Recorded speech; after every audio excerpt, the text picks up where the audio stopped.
Hello and welcome. I am Jeff Bellomo with Bellomo and Associates.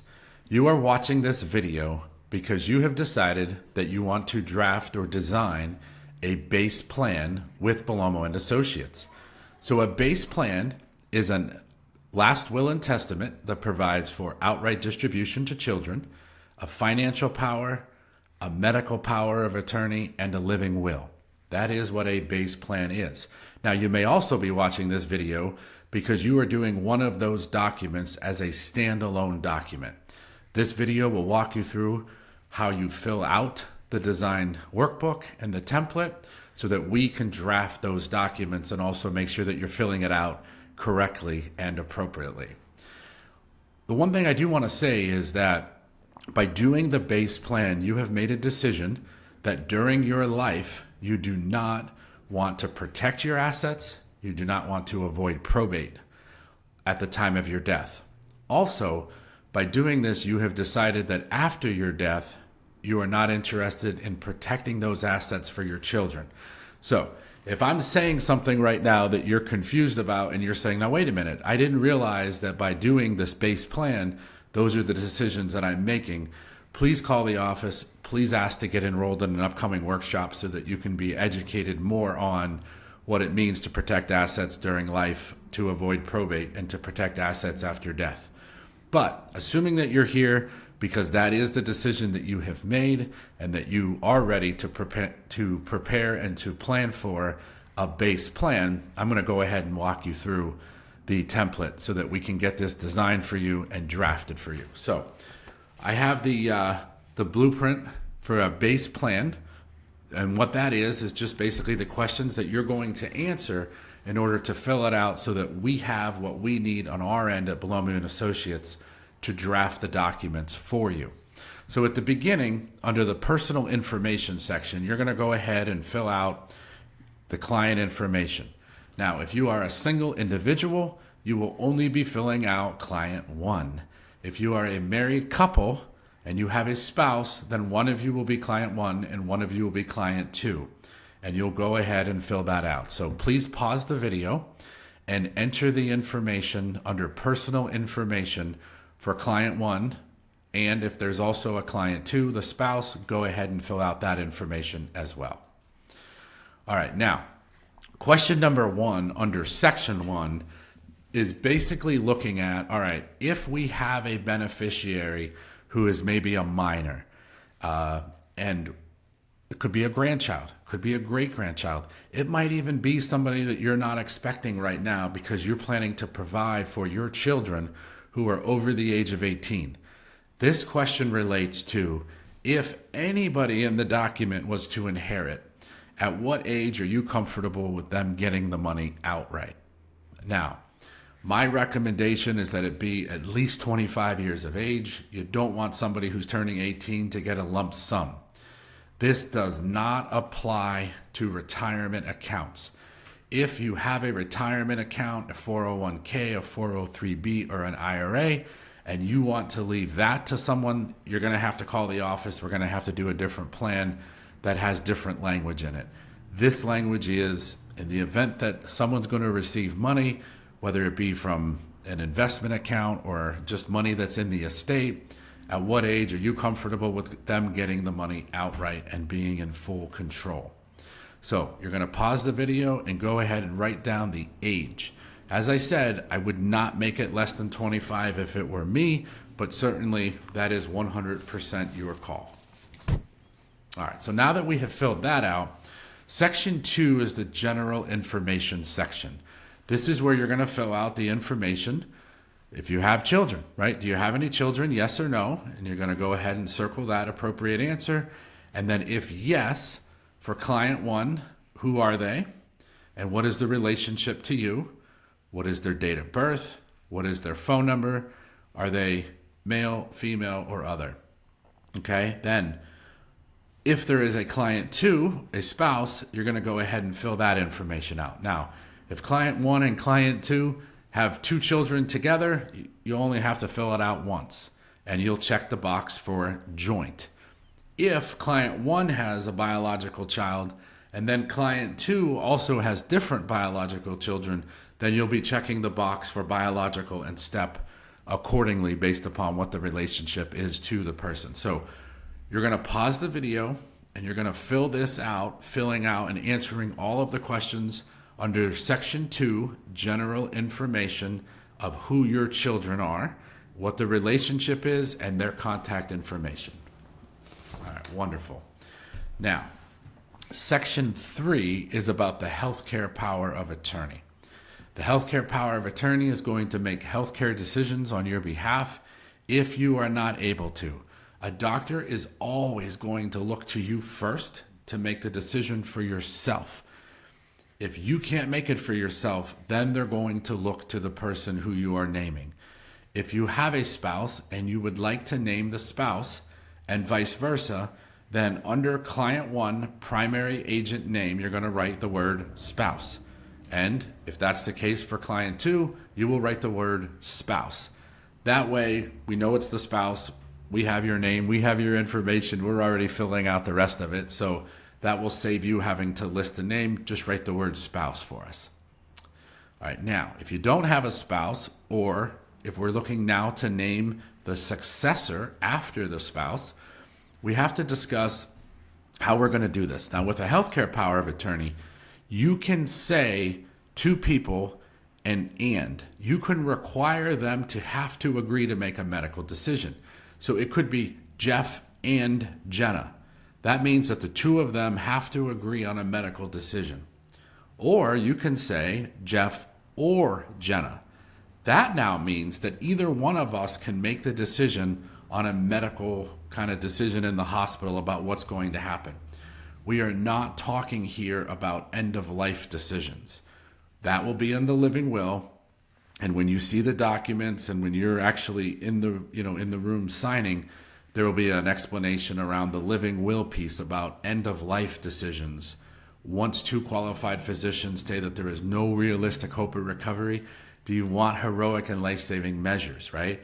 That'll be in the living will component. Right now, we're only asking if just a regular medical decision had to be made, who would you want to make it?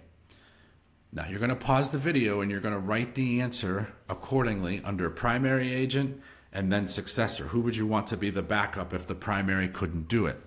If you want it to be two people, then you're going to physically write Jeff and Jenna or Jeff or Jenna, right? That way we know whether they have to agree or whether either one of them can act independently. And then you're also going to put the phone number down there as well. All right, so you're going to pause the video and go ahead and make the determination for the healthcare power of attorney. All right, now, Section 4 is the financial power of attorney. So stay with me now, all right? With financial, it's slightly different. We need here, if we're going to name more than one person, it has to be or. Banks are not looking at checks individually, and therefore everything is done electronically, and they can't guarantee that there are two signatures on a check. So what that means is, if again, you're going to name the spouse if you want to name the spouse, if you have a spouse. So when you get to the point of when you're going to decide who the agent's going to be if it's not a spouse, or who the successor agent's going to be if the spouse can't act, and let's say you have two children. If you're going to name two children, you have to say Jeff or Jenna. Either one of us have to be able to act. Independent of the other, we don't have to tell the other. Now, my personal feeling as a lawyer is pick one. Pick the one who's the closest, who's the most responsible, who's the best with finances. And that way we know who's responsible. We know who to look to if there's a problem.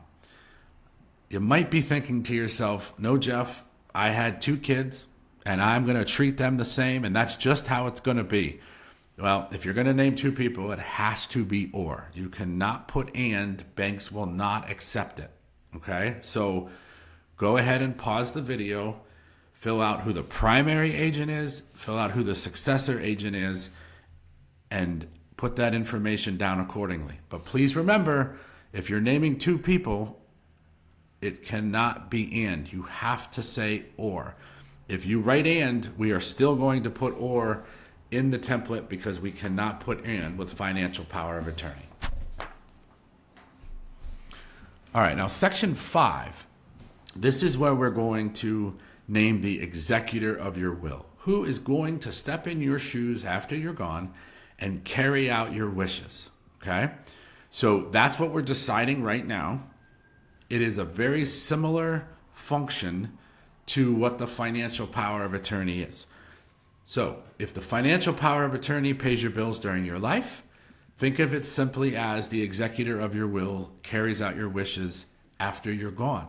So for a lot of people, it will be the same. If that is the case, you can check the box, which is same as financial power of attorney. But remember, if you put and for the medical power, it's not the same because we're going to trigger here or. This is also a financial decision that has to be made.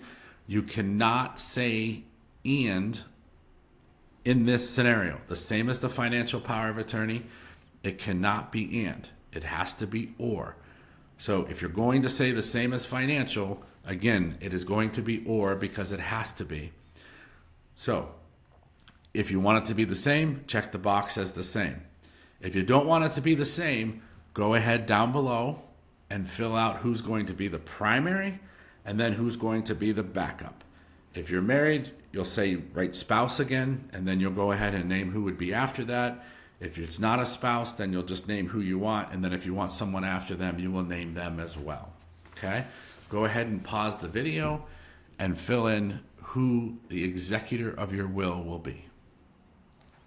All right, section 6 is specific bequests.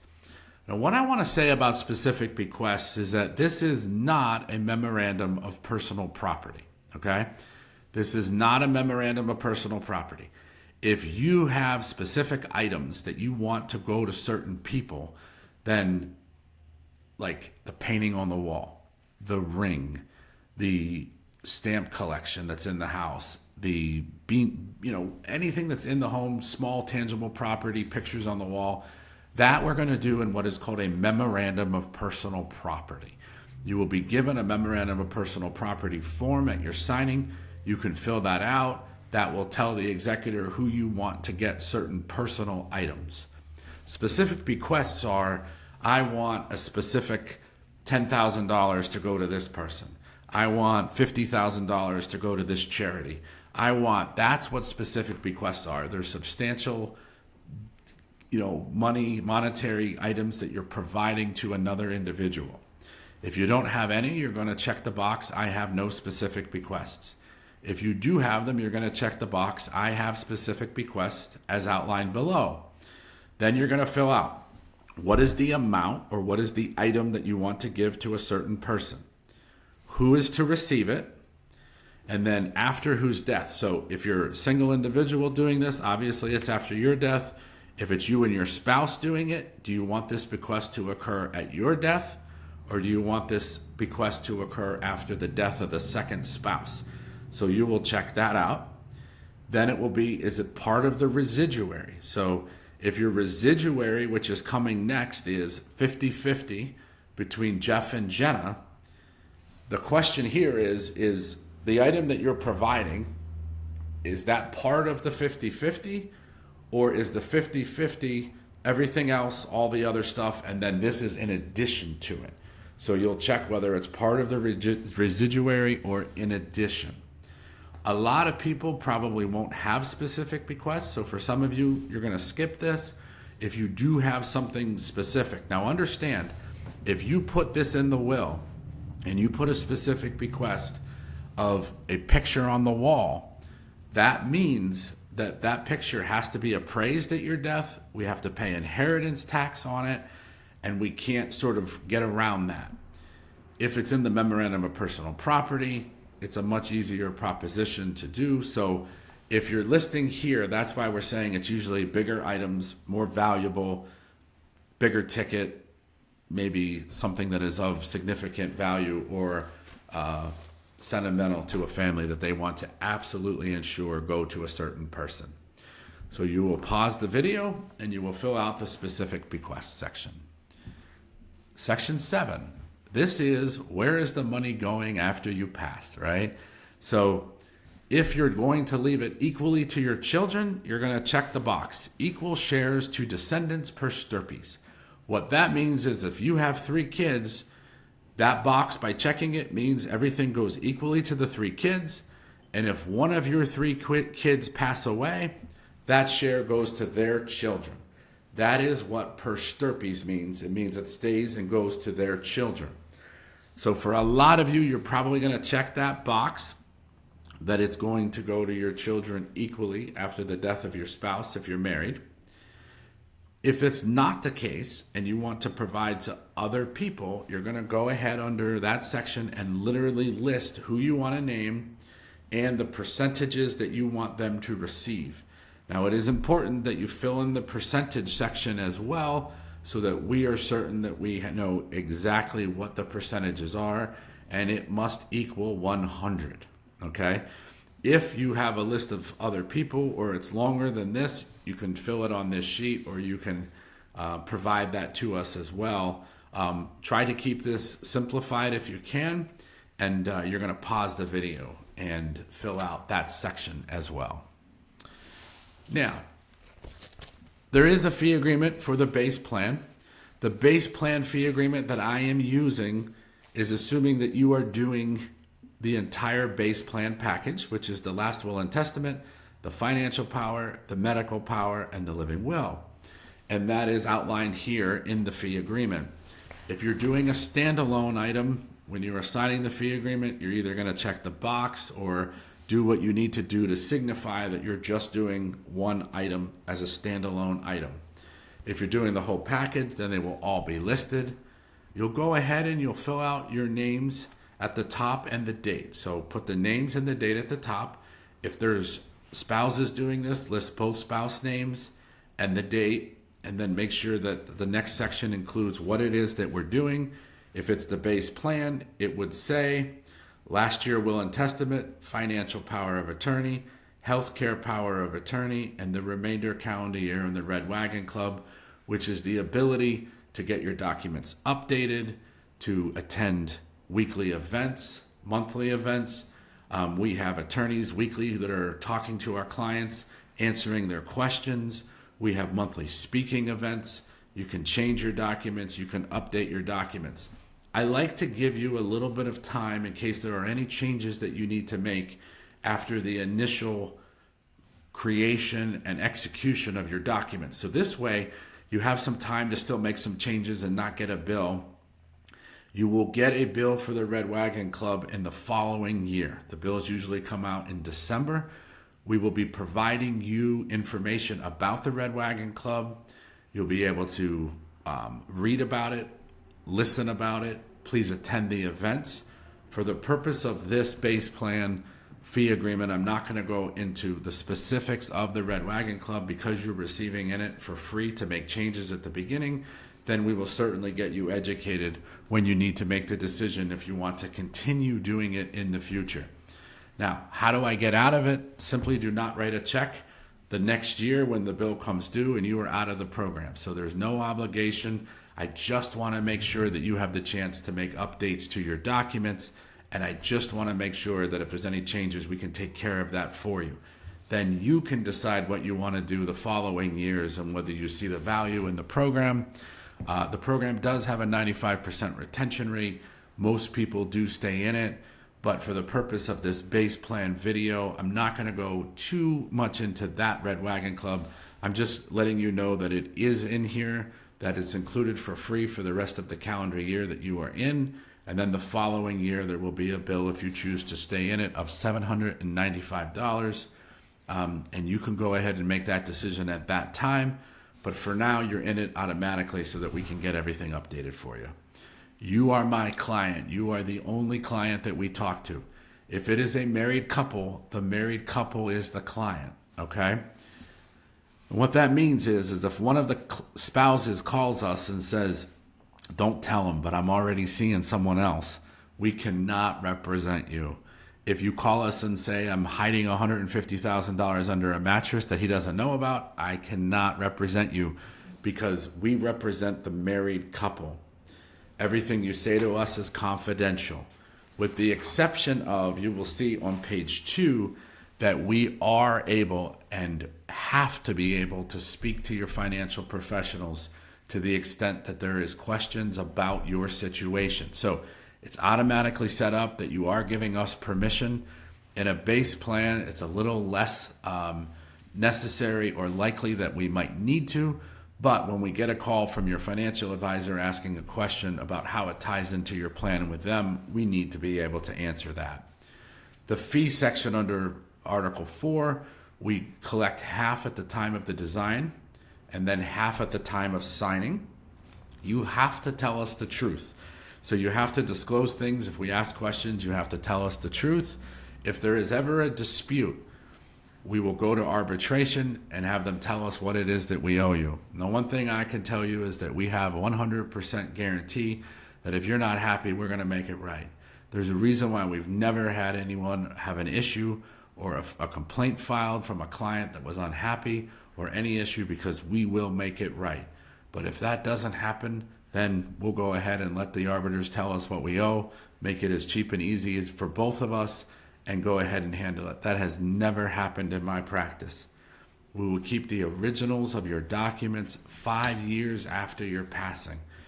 The rationale is if nothing has been done after 5 years, the likelihood is that nothing needs to be done, and then we are allowed to shred any originals that we have or any paperwork that we have from your file.